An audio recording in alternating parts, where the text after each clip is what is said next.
এক মেয়ে তার স্বামীর বাড়ি যাওয়ার আগে বাবাকে বলছে, বাবা, আমাদের উঠোনের উপর এই গাছটি তুলে কি বাড়ির পিছনে লাগানো যায় না? বাবা মেয়েটির কথা শুনে বলল, মারে, গাছটি 4 বছরের পুরাতন গাছ, এখন এটা তুলে নিয়ে অন্য কোথাও লাগানো সম্ভব না। এখন যদি গাছটি তুলে অন্য কোথাও লাগানো হয়, তবে গাছটি নতুন মাটির সাথে নিজেকে মানিয়ে নিতে পারবে না এবং গাছটি মারা যাবে। বাবার কথা শুনে মেয়েটি হাউমাউ করে কেঁদে উঠল আর বলল, আচ্ছা বাবা, 4 বছরের পুরাতন গাছটি যদি নতুন মাটিতে মানিয়ে নিতে না পারে, তাহলে আমি তো তোমার এই ঘরের 20 বছরের একটা পুরাতন মেয়ে, আমি তো সামান্য একটি গাছ নই বাবা।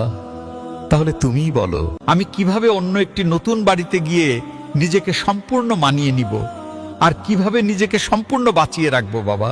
মেয়েটির মুখে এমন একটি কথা শোনার পরে তার পরিবারের সবাই অবাক হয়ে গেল আর বাবা আওয়াজ করে হাউমাউ করে কাঁদতে লাগলো। আসলে আমরা ছেলেরা মেয়েদের জীবনটাকে যত বেশি সহজ মনে করি, তাদের জীবনটা কিন্তু ততটা বেশি সহজ নয়, অনেক কঠিন।